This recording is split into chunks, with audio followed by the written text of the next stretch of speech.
Keith A. Mosher Sr.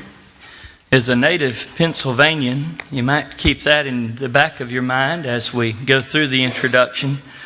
Right now, he's wondering what I'm going to say about Pennsylvania. It's not going to be anything bad. He is a sir. He is a 1975 alumnus of the Memphis School of Preaching. He returned in 1978 to begin teaching part-time. In 1984, he began teaching at the School of Preaching full-time. He is a veteran of the United States Navy. He is married to Dorothy. They have 3 children, Keith and Karen and Kenyon Mark, and numerous grandchildren.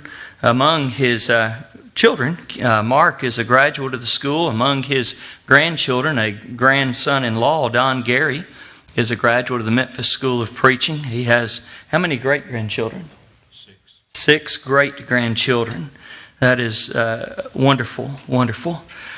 Brother Mosher is a favorite of the students which come through the school. He is a favorite of those who have the opportunity to hear him speak at different lectureships along the way.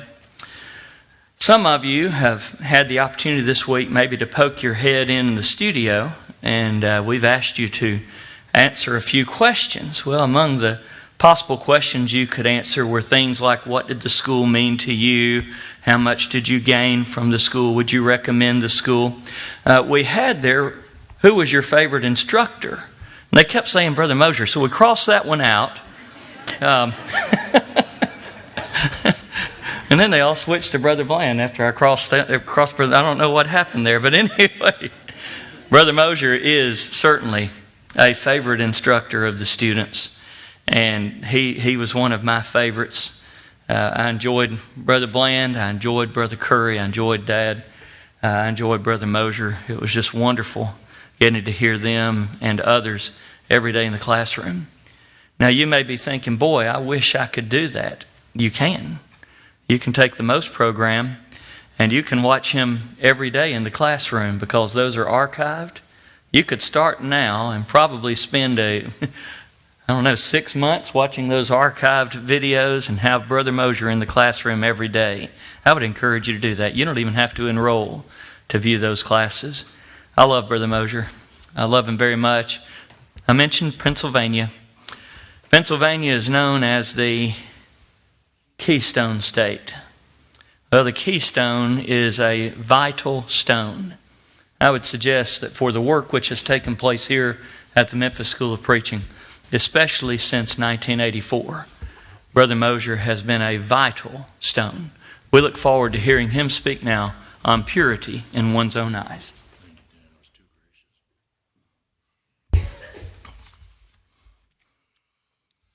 Cost me an awful lot to get that said. Today at lunch, my great-grandson was eating pizza. He ate one piece and he said to his mother, "I'm full." Cake was said. He said, "Cake makes me unfull." I have to hope that I'm the cake today, because I know you're full, and and I am too. I have heard some great studies just for me. This lectureship changed me. It changed me when I read the book.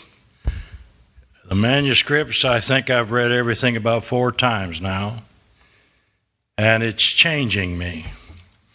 And I invite your attention today to Titus 2:14, and a statement by the Apostle Paul to that preacher that Jesus gave himself for us, that he might redeem us from all iniquity and purify unto himself a peculiar people, zealous of good works.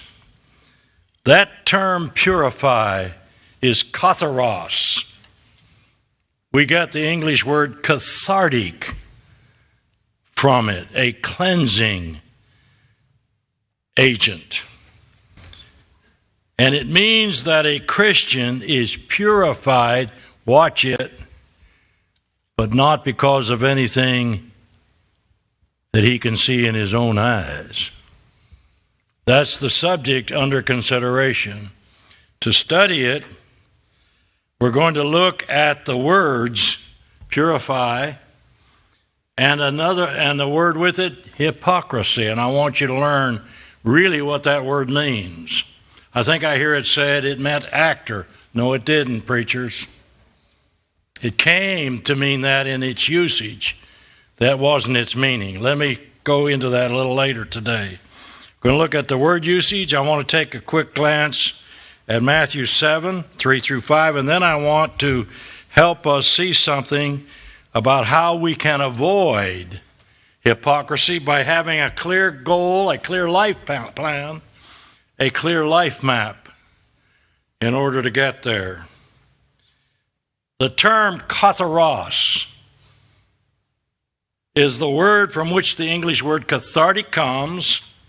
It meant to be clean, free from stain, unadulterated.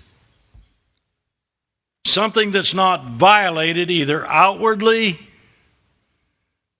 or inwardly. And we've heard a lot about that this week, have we not?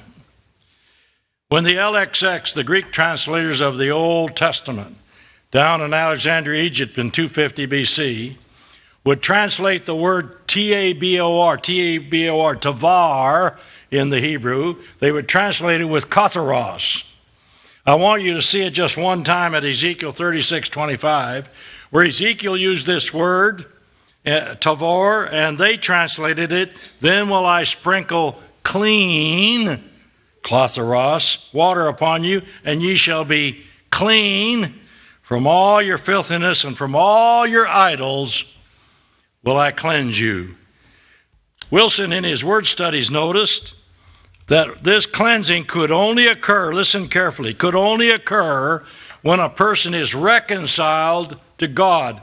I get a call once in a while from a congregation, could you come and help us resolve a problem? I immediately say no. Well, you're not very helpful. I said, I didn't mean that. And my brothers and sisters, we need to learn that you cannot resolve problems. You see a book that says, here's how to resolve your problems, don't buy it. I'll tell you how that works. Daniel, from now until 6 o'clock tonight, you are not allowed to think about an orange. And quit thinking about an orange. You're thinking about an orange. Quit it. In order to resolve a problem, I'd have to erase your mind. Get rid of all the thoughts you ever had about the situation. They've got to go. But I'll tell you what I can do with it. I can do with it what God did with the biggest problem of all.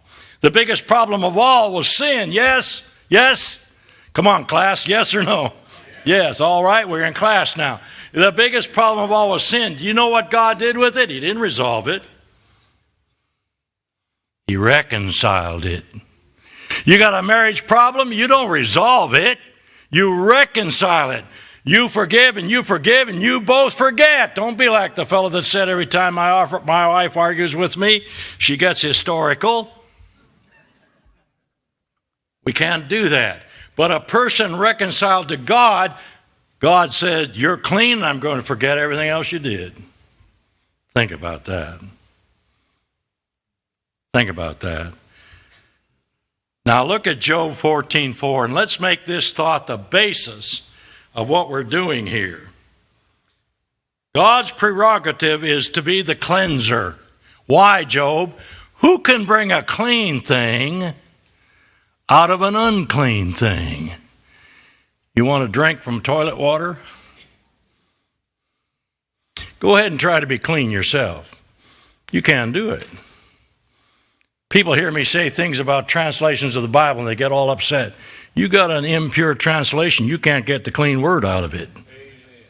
Not possible. You got error in it, there's no cleanness there. Listen, you cannot get a clean thing out of an unclean thing. But Job said that about outward purity. But the New Testament updated it for us and said, that's true of the inward too. Look at Luke 11:41. The ideal for Jesus followers is not only to clean the outside, but to clean the inside. Give alms of such things as you have, he said, and behold, all things are clean unto you. This is individual. It's only for me. The purity of the kingdom of Christ is both outward and inward. The way I dress, the way I walk, the way I talk, the way I act, and inward, what I think, what I believe, what I feel. Clean, pure, katharos. What about hypocrisy? Person who's pure in his own eyes is a hypocrite. This word hypocrite is transliterated, that is, letter for letter into English, from the Greek word hypokrites. And the latter word, derived from the Hellenistic period of the Greeks, meant to interpret. The noun that's derived could mean to give an answer. How did it come to be translated hypocrisy? Because of the original meaning of the sense to interpret. The Greeks used this word to mean a person who made some intelligence about the myths they were singing. This person would sing a song about some mythological being, and then someone would come along and be the Hypocrates, the interpreter of the song. Later on in their development, their evolution of the term, Hypocrates always meant you did it wrong. You didn't do that right. You didn't give a good answer. And so it somehow came to mean wrongdoing all the time. If you're a Hypocrates, you just don't do right. And maybe that's how this word came to be developed as a hypocrite. The Hebrews had an expression that a pure mind does not have two speeches. I remember watching cowboy shows years ago. You old timers will remember those. They were in black and white, and the horses could run for 5,000 miles, and the guns could shoot 60 bullets from a six-shooter. Remember those? And they would run, and they would go along as hard as they could, and then they would come to some Indians, and the Indian would say, "White man, speak with..." Finish that for me. Forked tongue, yes. The Hebrew said that a pure mind doesn't have two speeches. A pure mind is never hypocritical. Well, how did this come to mean actor then? I mean, how did people start saying that? Because it stems from their usage, not from what the word meant. They started applying it to wrongdoing, and then they apply it to someone who didn't speak correctly each time he spoke. Look at John 4:20. Here is a great statement about a hypocrite. He interprets himself as loving God. I love God, but I hate my brother. John said he's a liar. I stood next to a man one time, a deacon in the Church of Christ, in another state, in another time. He said to me of the preacher doing the work of God in that pulpit, he said, "I hate that man." I said, "Then you don't love God. You're a hypocrite to say that." Look at 1 Peter 2:16. As free, watch this, but not using your liberty as a cloak of maliciousness. If a man thinks himself to be something when he's nothing, what's he doing? Deceiving himself. He's Hypocrates. He's interpreted his life incorrectly. He's given the wrong answer. He thinks what he does has made him right. Little Jack Horner sat in a corner eating his Christmas pie. There he stuck in his thumb and pulled out his plum and said, "What? A good boy am I." That's a hypocrite. Because nothing that's clean can come from the unclean. Okay? Is this a problem, being a hypocrite? Let's look at Acts chapter 4. The first enemies of the church were Jews, and they decided they did not like what they were hearing. It's amazing that it says at first when they started hearing the gospel, they found favor with everybody in the area. Then all of a sudden, everybody in the area started arresting them. I had a man tell me one time, if we'd preach like they did on the day of Pentecost, people all over would love us. I said, not very long. Not very long. They'll arrest us very soon after that. And so they arrested all these apostolic preachers and then threatened them. They said, don't do this anymore. Don't preach anymore in the name of Jesus, Acts 4:18. Don't do that. Quit it. Well, they went out and preached anyway. And they started preaching, and the church continued to grow, and people were staying around there to hear it, and there got to be so many people around, they couldn't feed them. So what did the brethren do? They started taking up collections, and the Bible says that even some people who had land sold it and started giving it to the people around, Acts 4:34 through 35, and there was a couple in the church that saw that, and they had some land, and so they sold it. Have you ever met Ananias and Sapphira? Oh, look at them in their Sunday go-to-meeting clothes. Don't they look pretty? And they smiled at everybody coming down the aisle. Hello, folks. They even asked questions in Sunday school class. They were so great. And they watched Barnabas being praised for what he did. And they said, we've got some land. So they went home and conspired how to get some praise. And they sold the land, gave part of it to the church, and told Peter, we gave it all. Some people say, well, they lied and that was their sin. Well, they lied all right, but that wasn't the problem.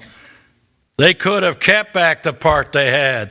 They could have kept it forever. The problem was, they lied to the wrong one, God.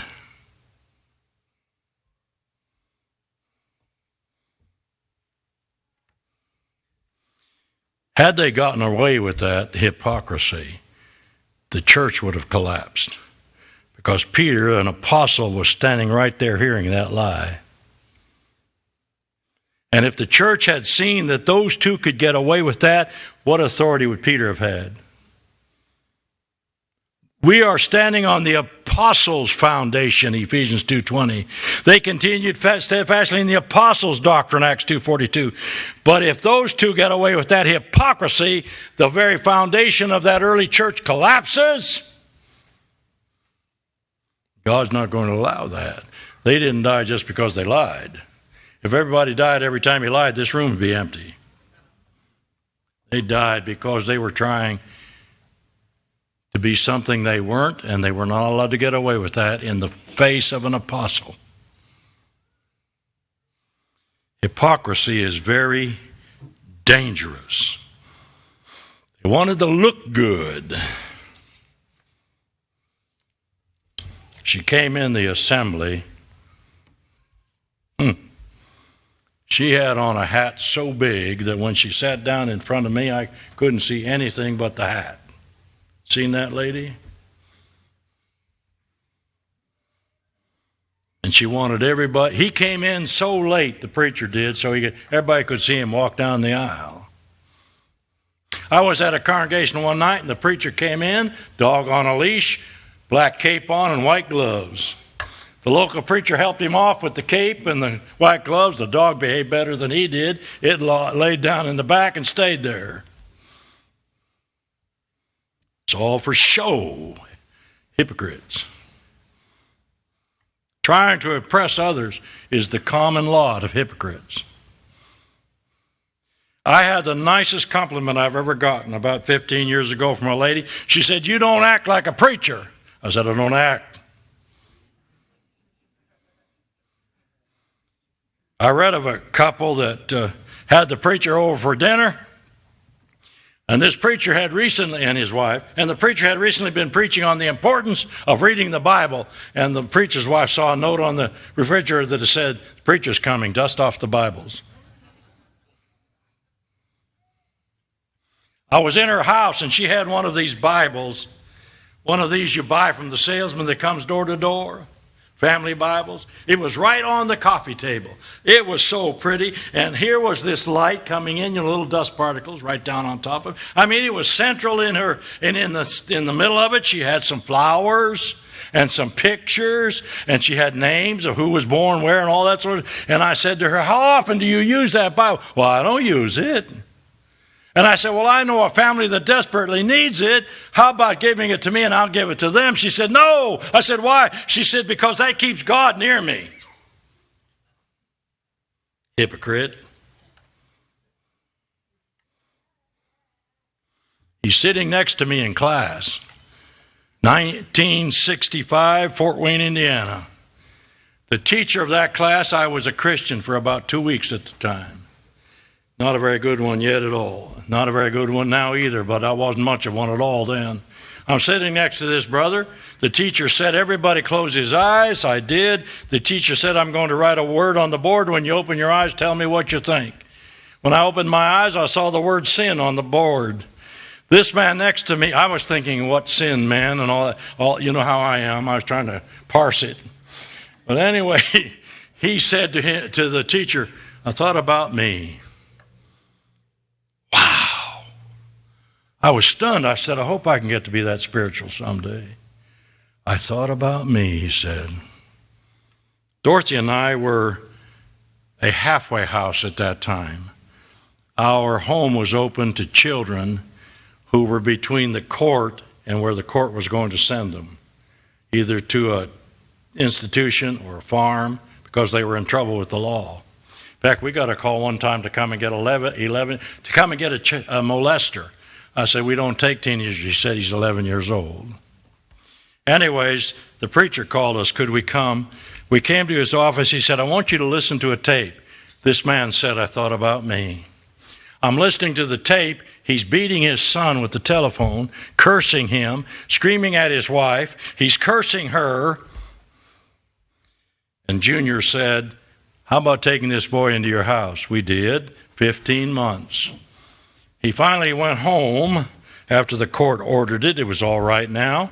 A few months later, Junior called. He said, have you heard? I said, what? He said, the man that said, I thought about me, is dead. His wife murdered him. And Rick, the boy, helped that mama try to hide that body. He got out of prison at age 33 and called me, and we have not heard from him since.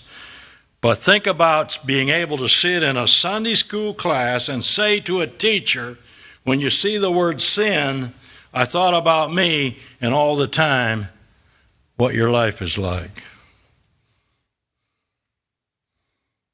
I want to encourage us to be advised of the serious nature of hypocrisy. Preacher, if you don't believe it and you're preaching it, the one you're hurting the most is you. I got a call, and the brother said, we've got to have some help. Our preacher thinks he's Jesus. He just stood in the pulpit one day and said, I'm Jesus. What happened? They used to call it a nervous breakdown. They don't call it that anymore. But he had a problem with believing what he was preaching, and it destroyed him mentally.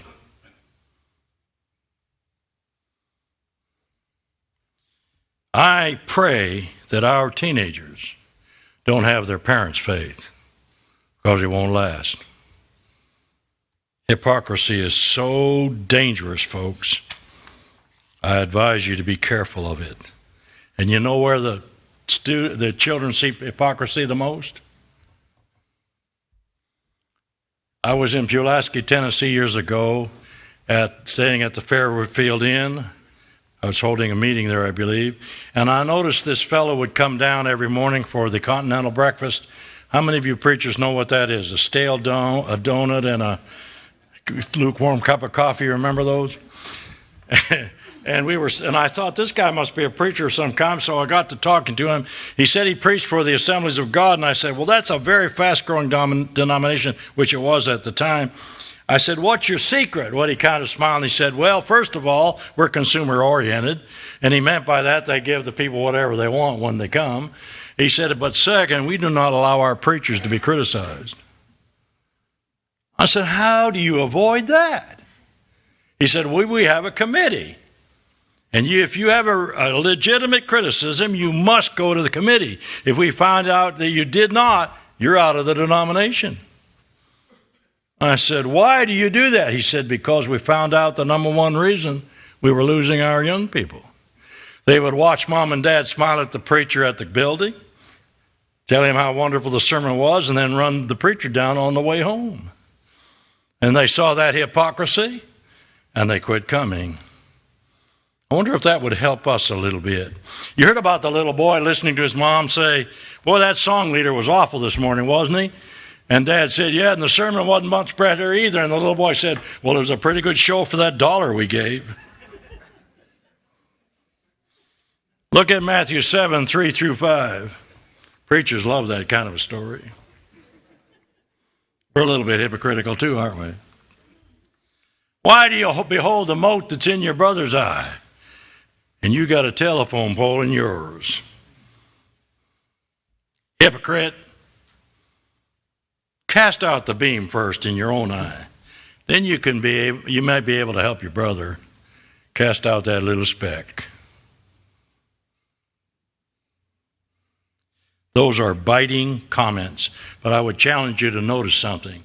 Look up the word hypocrite in your New Testament concordance and see how many times Jesus condemned that sin and how biting he was toward it. That should have caused those listeners then, and it should cause me today to examine me. I've been asked over the years, if Christianity is true, Keith, why are there so many hypocrites in the church? I said that because that's the only place you can find them. People in the world don't have to put on a religious show. Devil has them anyway. When I pretend to be a Christian,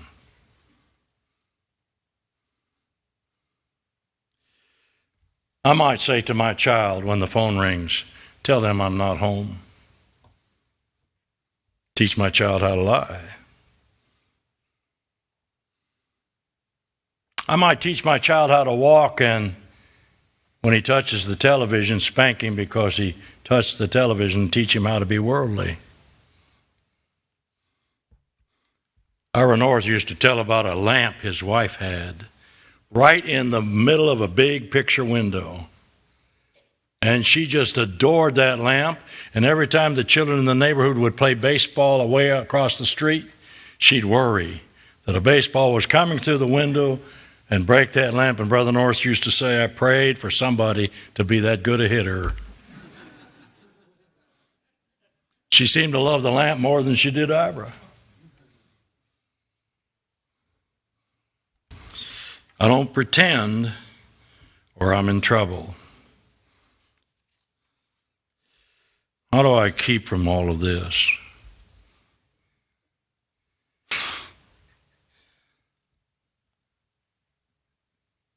I had to learn the hard way that life without a plan is no life at all. Life without a goal is not happiness. Before I became a Christian, every time I tried to finish college, something got in my way. Never enough money, never enough this, whatever. It always stopped. I became a Christian and every door in the world opened. And I met this fellow named Curtis Cates, and he just kept opening them. I'd finish one degree and he'd say, boy, you're not going to quit there, are you? Dan down here laughing, I suppose he told you the same thing. Let's look at 2 Corinthians 13:5. Examine yourselves. This is the hardest thing to do in Christianity. I love looking at other people's problems, and boy, do they have a lot, you know. I just love looking at them. They are really in trouble, those folks. Keith, take a look in the mirror for a minute. You're old, you're mean, and you're ugly. Take a good look. Examine yourself. Are you in the faith, Keith? I get shocked when Christians say to me, can you know you're saved? Can you know you're lost? Well, examine yourself. See if you're doing what the book says. Then you're in the faith. When you're in the faith, you're clean. Because you can't get a what out of a what? An unclean thing out of a clean thing. But when you're in the faith, you're in the clean. So examine yourself. Don't you know, he says? You ought to read that in the original. Are you people so ignorant? No, you're not your own selves. It's translated. That's very kind. Actually, Paul said, what is wrong with you? Are you ignorant? How that Jesus Christ is in you, except ye be, what's the word? Reprobate. Let's examine ourselves. If you want to take a step away from pretending to be a Christian, what was that I told you not to think about, Daniel?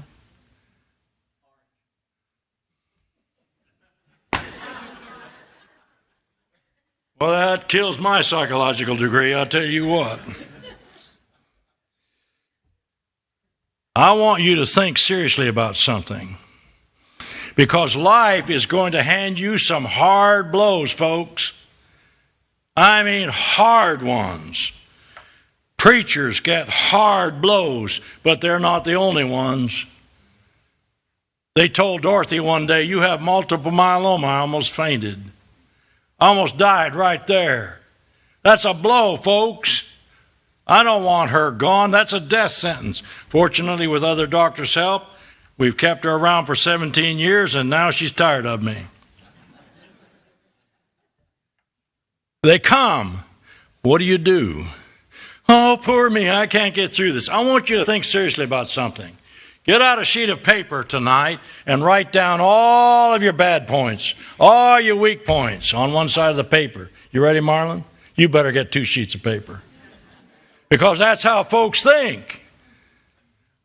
And then write down all your good points on the other side. I guarantee you, if you haven't gone through this process I'm talking about, you're going to write a longer list of bad points than you do good. And God told you not to do that. Look with me quickly at 2 Corinthians 3:18. And don't ever forget this verse. Brothers and sisters, if you want to get away from pretending to be a Christian, start focusing on your strengths. Yes, you have weaknesses. We don't minimize that, but we don't focus on them. I can't lead. In fact, Solomon wrote about my song leading. He said there's a time to laugh and a time to cry. I can't do that. I am envious of, I shouldn't say that, should I? But they can really, my son, I don't know where he got that. I can't do that. I don't focus on that. Somebody asked me if I can lead a song. I said, no, but would you like a sermon? Focus on your strength. Look at this. When you look at Christ, as if you were looking in a mirror, and you keep looking at him, what did Paul promise? You're changed into the, same image. Get your mind on him.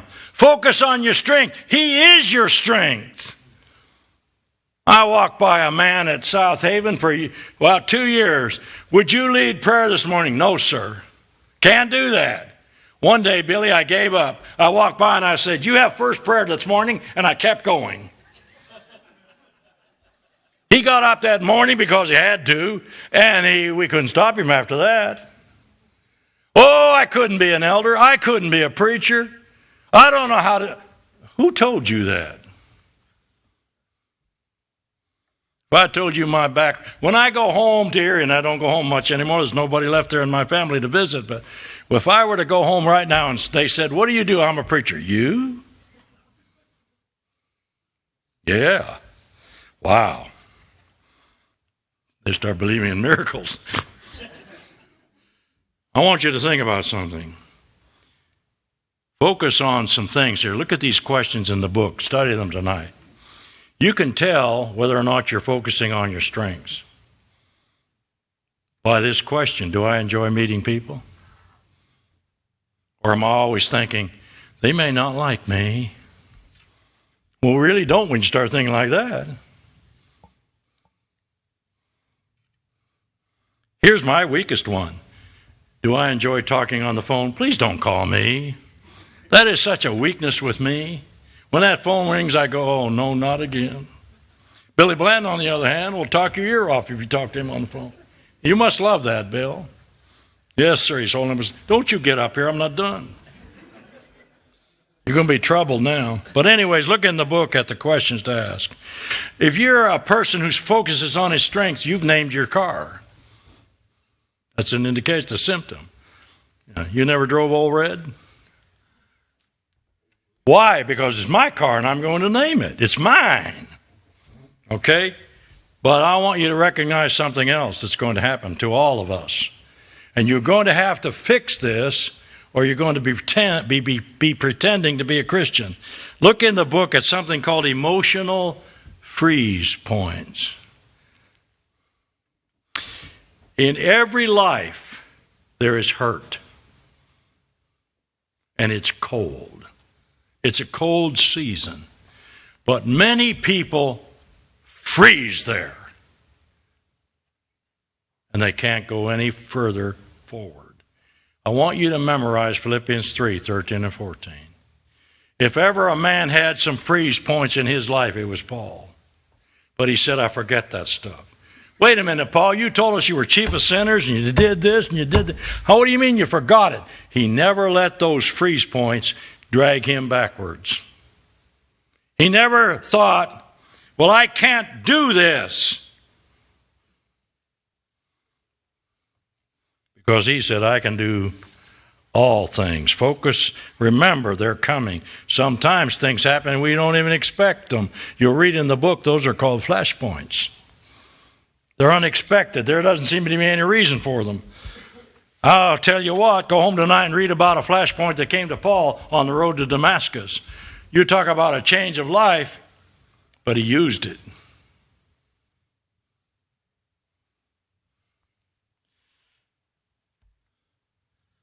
If I got fired today, and God forbid, at my age, I don't think I could get a job in a zoo, but if I did, if I'm thinking correctly, and I'm not a hypocrite, I'm not pretending, I'm going to have to think, what does God have in mind for me now?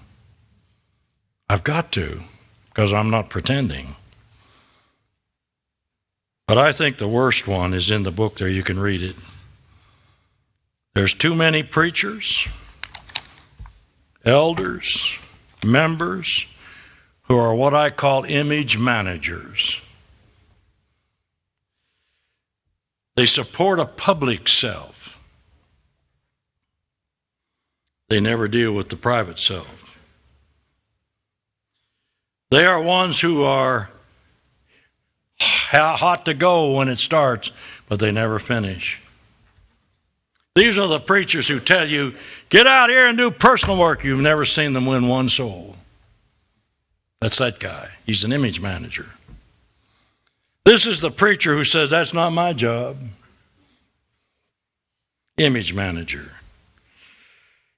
This is the preacher or the Christian or the elder who fears losing public approval. You know, if we do that, we won't have such a big congregation. We shouldn't withdraw from that wealthy member. Hypocrite. The wealthy member is living in adultery.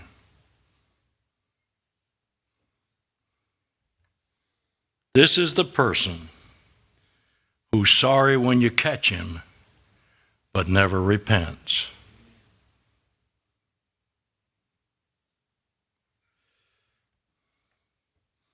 And he's not going to listen to us when he's talking. What was that I asked you not to think about? That poor guy's going to be thinking about it. You ever had a song run through your head all day long? Yeah. It's right here. Right here is hypocrisy or purity. Not here, here. And you can pretend and pretend and pretend here, but you're not a pretender up there. I heard a song years ago in the 1950s, oh yes, I'm the great pretender. That's a hypocrite. And I want to encourage us to pay attention to what we've heard this week and the thing that the Lord hated most, the pretender. And so he told those of his day who did that, make clean the outside of the plate, cup and platter. That's okay. That's good. But when inside are full of extortion and excess, you got a problem. Focus on your strength, and your strength is Christ. Be hopeful. I saw a young man here with suspenders and a belt. He's a pessimist. And Christians cannot be pessimists. And they can't be just optimists. So I invented a new word. I'm hoping to get it into the dictionary. If you are not a pretender, no matter what God tells you to do, you can do it. No matter where God tells you to go, you can go. No matter what job God gives you to do, you can do it. And you are then a peptomist. And you can tell someone, when he asks you if you can make it to heaven, listen, I'm already on my way. What's your problem?